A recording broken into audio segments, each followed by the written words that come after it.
नमस्कार, मैं हूं सौरभ त्रिपाठी। आप देख रहे हैं प्रदेश का सबसे भरोसेमंद news channel India news Uttar Pradesh Uttarakhand. Ukraine और रूस के बीच लगातार युद्ध जारी है। इस युद्ध के बीच में दो अच्छी भी खबरें सामने आई हैं। एक ये कि यूक्रेन के राष्ट्रपति जेलेंस्की की अब तेवर जो है वो नरम होता दिखाई दे रहा है। दूसरी अच्छी खबर यह सामने आई है कि ऑपरेशन गंगा के तहत अब तक लगभग 19,000 भारतीयों को यूक्रेन से भारत लाया गया है। हम तमाम तस्वीरें आपको दिखाएंगे। स्थिति कैसी रही है युद्ध की, क्या चल रहा है, क्या कुछ अपडेट है, सब हम आपको इस खबर के जरिए और इस रिपोर्ट के जरिए इसमें दिखाएंगे।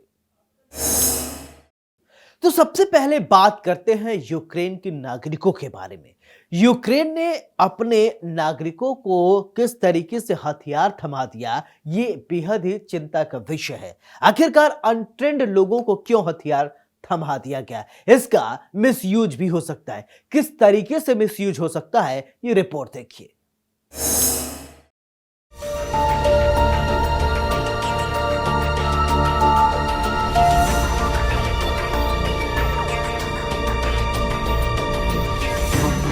क्या यूक्रेन ने अपने आम जनता को हथियार देकर ठीक किया?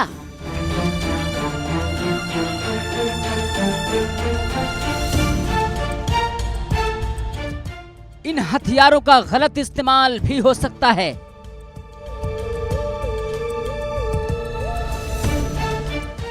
क्या अनट्रेन्ड लोग युद्ध कर पाएंगे?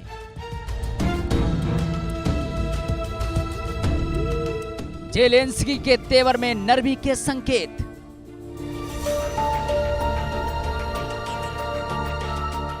क्या खत्म हो जाएगा युद्ध?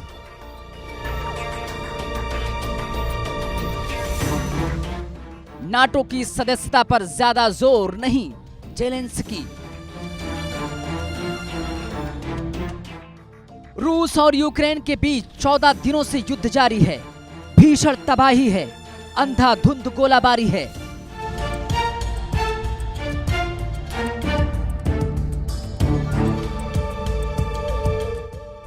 न जाने कितने लोगों का जनसंहार और सेनाओं के शहीद होने के बाद अब यूक्रेन के राष्ट्रपति जेलेंस्की के तेवर में थोड़ी नरमी के संकेत मिल रहे हैं।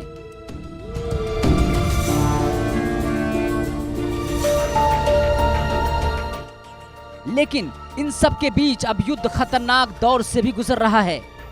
व्हाइट हाउस द्वारा की गई घोषणा के अनुसार हैरिस की यात्रा बुधवार से 11 मार्च तक चलेगी और इसमें वारसा और बुखारेस्ट में उनके स्टॉप भी शामिल होंगे। अमेरिका ने जहां रूस से तेल और गैस आयात पर प्रतिबंध लगा दिया है, वहीं पोलैंड ने अपने सभी मिग-29 फाइटर जेट यूक्रेन को देने का ऐलान किया है ताकि रूस के खिलाफ जंग लड़ी जा सके। हालांकि अमेरिका ने कहा है कि पोलैंड का यह कदम चिंता पैदा करने वाला है।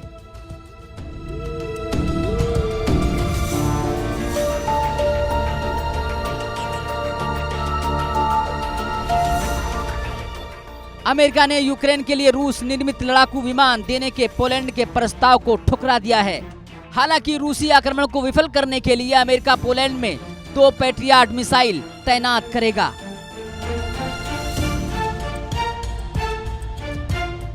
रूसी आक्रमण के मद्देनजर दोनों देशों के नेताओं से मुलाकात और इस बात पर चर्चा की कि कैसे अमेरिका यूक्रेन के पड़ोसी देश को समर्थन कर सकता है। जो बाइडेन प्रशासन यूक्रेन और नाटो के सहयोगियों का समर्थन करता रहा है। रूस और यूक्रेन के युद्ध के बाद पूरी दुनिया प्रभावित है। दुनिया पर इस युद्ध का साफ असर देखने को मिल रहा है। महंगाई अपने चरम पर पहुंचने लगी है। खैर, अब इस बात का इंतजार है कि युद्ध खत्म हो जाए, नहीं तो दुनिया में परेशानियां और बढ़ेंगी। Bureau report, India news.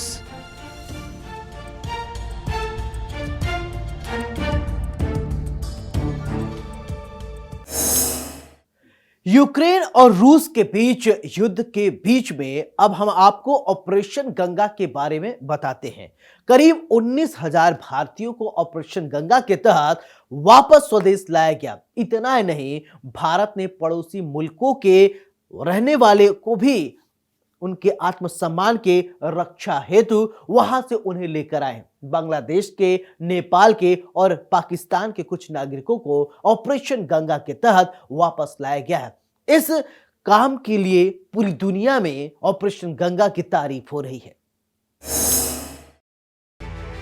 Operation Ganga की हर तरफ तारीफ।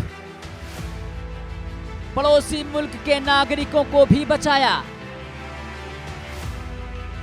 भारतीयों के साथ ही बांग्लादेश, नेपाल, ट्यूनीशिया के नागरिकों को भी निकाला। बांग्लादेश के 9, नेपाल के 3 छात्रों का रेस्क्यू।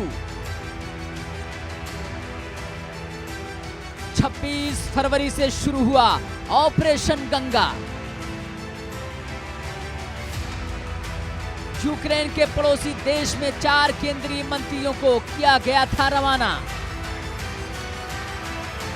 बमबारी बारूद के बीच निकाले गए भारतीय।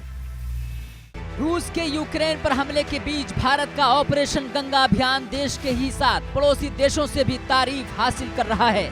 ऑपरेशन गंगा से भारत ने एक बार फिर साबित किया है कि वो संकट काल में खुद के साथ ही मानवीय आधार पर दूसरे देशों की मदद करने से भी गुरेज नहीं करता। मैं मौजूद हूँ यूक्रेन पोलैंड बॉर्डर पर और ये आप देख सकते हैं एक चेक पॉइंट है जिसका नाम है डोहोबाजो और यहाँ से यूक्रेन की तरफ से लोग पोलैंड के अंदर आ रहे हैं। लगातार यहाँ पर लोगों का आना जारी है। ये तमाम लोग अपना सब कुछ वहीं यूक्रेन में छोड़कर पोलैंड में शरणार्थी के तौर पर आ रहे हैं क्योंकि जाहिर है उनके देश में एक बहुत बड़ी जंग चल रही है। तकरीबन 14 लाख यूक्रेनियन नागरिक पहले ही पोलैंड में आ चुके हैं और इनका आना लगातार जारी है। इसके अलावा तकरीबन 20 लाख से ज़्यादा यूक्रेनियन नागरिक अपना देश छोड़ चुके हैं। अगर उनके पास कार्स हैं तो वो कार्स के थ्रू आ रहे हैं। अगर उन्हें लिफ्ट मिल पा रही है तो किसी के साथ लिफ्ट में आ रहे हैं और अगर कोई उनको मोड ऑफ ट्रांसपोर्टेशन नहीं मिल रहा है तो ज़्यादातर लोग पैदल निकल पड़े हैं अपने घरों से ताकि वो किसी और मुल्क में शरण पा सकें। आप देख सकते हैं कि तमाम परिवार अपना सब कुछ छोड़कर वहाँ यूक्रेन में ये तमाम लोग यूक्रेन के अलग अलग शहर चाहे लवीव, कीव, खार्किव तमाम शहरों से सब कुछ छोड़कर यहाँ यूक्रेन में आ रहे हैं, यहाँ पोलैंड में आ रहे हैं, माफ़ कीजिएगा। और जाहिर है ये ट्रॉमेटाइज लोग हैं, ये अभी अभी एक वॉर जोन से निकल कर आ रहे हैं और ये आशा करते हैं कि ये वापस जा पाएँ अपने घर की तरफ क्योंकि जिस तरीके के हालात फ़िलहाल यूक्रेन में बने हुए हैं काफ़ी डर है इन लोगों के अंदर कि क्या आने वाले समय में होगा। जहाँ पोलैंड की अगर बात करें तो पोलैंड लगातार इन लोगों को अपने यहाँ शरण दे रहा है। यहाँ के जो तमाम लोग हैं वो इन लोगों को असिस्ट कर रहे हैं, इनकी हेल्प कर रहे हैं और जो बॉर्डर्स हैं वो पूरी तरीके से खोल दिए गए हैं ताकि यूक्रेन के लोग यहाँ पर आ सकें। अब एक बड़ा क्राइसिस खड़ा हो गया है यूरोप के अंदर कि किस तरीके से आने वाले समय में इससे निपटा जाएगा। लेकिन कई लोगों में डर है क्योंकि यूरोप ने वर्ल्ड वॉर 1 और वर्ल्ड वॉर 2 में काफ़ी कुछ सहा था और ऐसे में ये जो तस्वीरें हैं ये उन्हीं दिनों की याद दिलाती हैं और ऐसे में पूरे यूरोप में एक डर बैठा हुआ है कि क्या तीसरा विश्व युद्ध होने वाला है। यूक्रेन पोलैंड बॉर्डर से मैं राहुल गौतम, विजय पेरुमल के साथ इंडिया न्यूज़ के लिए। भारत की कोशिश की तारीफ पड़ोसी देश बांग्लादेश ने भी की। बांग्लादेश की पीएम शेख हसीना ने 9 बांग्लादेशी नागरिकों को यूक्रेन से सुरक्षित निकालने के लिए पीएम मोदी का धन्यवाद किया है। भारत सरकार के सूत्रों के हवाले से ये बताया गया है कि सरकार ने बांग्लादेशी नागरिकों के साथ ही नेपाल और ट्यूनीशिया के लोगों को भी निकाला है। भारत ने यूक्रेन में फंसे भारतीयों को सुरक्षित वापस सुनिश्चित करने के लिए 4 मंत्रियों को भी यूक्रेन के पड़ोसी देश में भेजा है। अकेले गोरखपुर से 74 बच्चे हैं जिनमें 70 आ चुके हैं। 4 लोग जिनमें से जिन लोगों के लिए व्यवस्था की जा रही है जिसमें 4 लोग हैं, जो शेष 4 हैं उनमें से 2 तो पोलैंड एयरपोर्ट पर अभी एम्बेसी में हैं, जो हमारी इंडियन एम्बेसी है उसमें लोग आ चुके हैं और 2 लोग ये सुमी यूक्रेन से ये पोल्टावा पहुंच चुके हैं। उनको भी सुरक्षित लाने की व्यवस्था की जा रही है। उत्तर प्रदेश से कुल 2290 छात्र वहां पे रहते हैं, जिनमें से 2078 वापस आ चुके हैं। शेष जो बचे हैं उनको भी लाने की पूरी व्यवस्था पूरे उसमें की जा रही है और देखिए, ऑपरेशन गंगा नाम दिया गया इसका। तो ऑपरेशन गंगा के इस अभियान के लिए हम सभी सबसे पहले प्रधानमंत्री मोदी जी का हृदय से आभार व्यक्त करते हैं, जिन्होंने युद्धग्रस्त क्षेत्र में, आप में से जो हमारे छात्र वहां पे रहे होंगे, आप लोगों ने देखा होगा, ये सुविधा केवल भारतीय नागरिकों को और भारतीय छात्रों को ही प्राप्त होता है। इतना ही नहीं, पाकिस्तान की रहने वाली और यूक्रेन में फंसी स्टूडेंट अस्मा शफीक ने भारत के ऑपरेशन गंगा अभियान की तारीफ भी की। अस्मा ने कीव सुरक्षित निकालने के बाद पीएम मोदी के साथ ही कीव भारतीय दूतावास के अधिकारियों को भी धन्यवाद दिया है। 19,000 नागरिकों की वापसी। ऑपरेशन गंगा के तहत 76 उड़ानें, 19,000 नागरिकों की हुई वापसी। यूक्रेन के खिलाफ 24 फरवरी से शुरू हुआ था सैन्य हमला। 26 फरवरी से शुरू हुआ था ऑपरेशन गंगा। भारत ने रूस और यूक्रेन दोनों के अधिकारियों से अनुरोध किया था कि छात्रों की सुरक्षित निकासी के लिए एक कॉरिडोर बनाया जाए। प्रधानमंत्री नरेंद्र मोदी ने वर्तमान संघर्ष की स्थिति और उसके नतीजतन मानवता पर आने वाले संकट के बारे में गहरी चिंता प्रकट की थी। उन्होंने हिंसा को फौरन रोकने की जरूरत बताई। रूस और यूक्रेन के बीच जारी युद्ध के बीच जैसे भारत ने अपने नागरिकों को निकालने का काम किया है, उसकी तारीफ विश्व भर हो रही है। Bureau report, India news. इस युद्ध के बीच में भारत की भूमिका को पूरी दुनिया ने देखा। अब पूरी दुनिया भारत की भूमिका को सराह रहा है। ऑपरेशन गंगा के तहत लगातार लोगों को लाया गया। खास ही बात यह है कि इसके अलावा अपने मुल्क के जो रहने वाले हैं उनके अलावा दूसरे देशों के नागरिकों को लाया गया। इसके अलावा भारत की भूमिका अलग रही है। भारत एक शांति प्रिय देश रहा है। दोनों देशों के बीच यानी यूक्रेन और रूस के नेताओं से प्रधानमंत्री नरेंद्र मोदी ने लगातार बातचीत करके युद्ध विराम करने की बात कह रही है, क्योंकि ये भारत ही एक ऐसा देश है जो युद्ध नहीं चाहता और ये चाहता है रसिया से और यूक्रेन से कि युद्ध रुके, क्योंकि अमेरिका और दूसरे जो भी देश हैं उन्होंने कोई अभी महत्वपूर्ण भूमिका युद्ध रोकने के लिए नहीं निभाई है।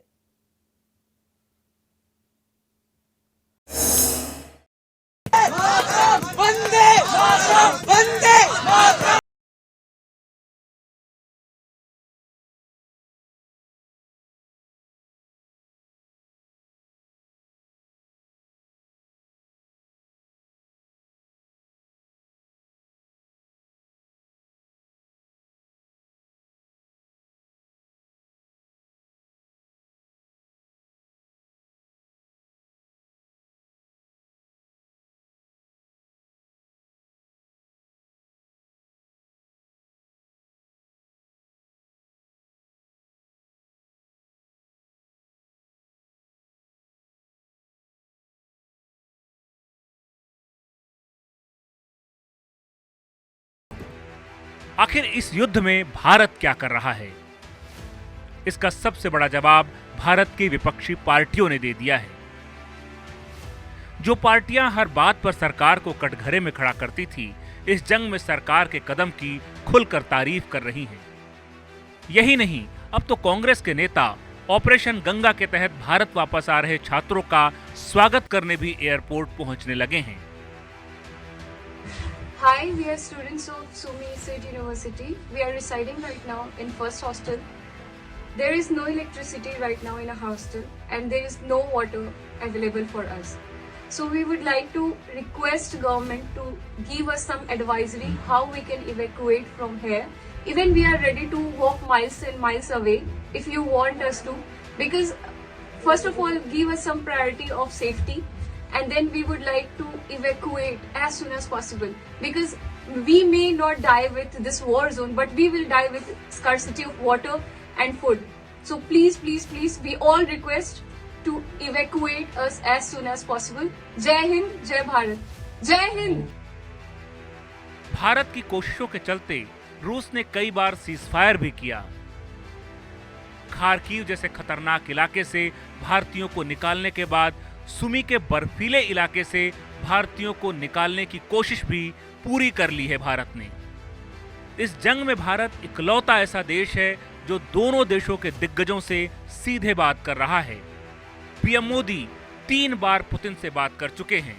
सोमवार को उन्होंने 50 मिनट तक पुतिन से बात की और उसी दिन 35 मिनट जेलेंस्की से सीधे बात की और शांति के उपाय निकालने की बात की। अब सवाल यह है कि भारत के अलावा और कौन कौन से देश हैं जो सीज फायर की कोशिश कर रहे हैं। तो भारत के अलावा इजराइल, तुर्की भी युद्ध विराम और कूटनीतिक समाधान के लिए पूरी ईमानदारी से पहल कर रहे हैं। तो इस जंग में हमारा पड़ोसी पाकिस्तान क्या कर रहा है? तो इस जंग में पाकिस्तान दगाबाजी की एक और नजीर पेश कर रहा है। जिस यूक्रेन ने अतीत में कई बार उसका साथ अंतर्राष्ट्रीय मंचों पर दिया, उस यूक्रेन के खिलाफ अब वो रूस को भड़काने में लगा है। इस जंग की आग में घी डालने के लिए पाकिस्तान के पीएम इमरान खान इकलौते हैं जिन्होंने रूस का दौरा कर अपने आप को सौभाग्यशाली बताया। इस जंग में अमेरिका और पश्चिमी देश क्या कर रहे हैं? यही तो वो देश है जिनकी करतूतों का खामियाजा दुनिया भुगत रही है। अभी भी अमेरिका रूस की चिंता को समझने की बजाय उसे उकसा रहा है। बाकी के पश्चिमी देश यूक्रेन को हथियारों की सप्लाई कर इस संघर्ष को और भड़का रहे हैं।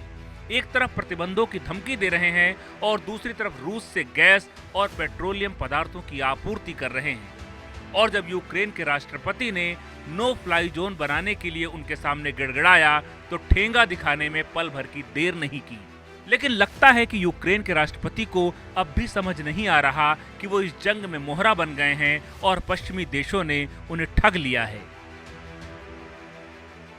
अमेरिका और पश्चिमी देशों के रवैयों को देखते हुए अब भारत ही एक ऐसा देश बचता है जो अपनी ईमानदार साख के चलते कूटनीतिक प्रयासों में विश्वास जगा सकता है और इस महाजंग को रोक सकता है। Bureau report, India news.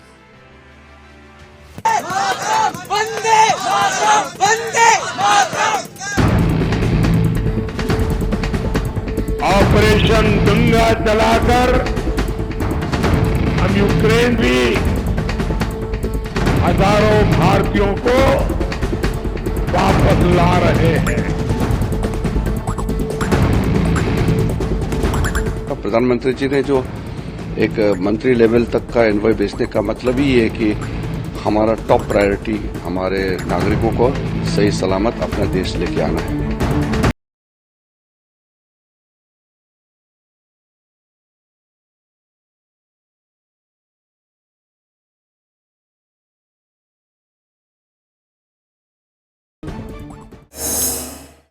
हमारा मकसद आपको डराना नहीं है, आपको बताना है कि आखिरकार युद्ध में क्या स्थिति है। हम बार बार यही एक बात दोहराते हैं क्योंकि युद्ध किसी भी देश का हो वो सही नहीं है। युद्ध, लड़ाई कहीं का भी, परिवार की भी अगर लड़ाई है तो ये भी ठीक नहीं है। जब भी विवाद हुआ है, इतिहास गवा रहा है, सिर्फ और सिर्फ नुकसान ही हुआ है। हमारे इस खास कार्यक्रम में मेरे साथ फिलहाल इतना ही। नमस्कार।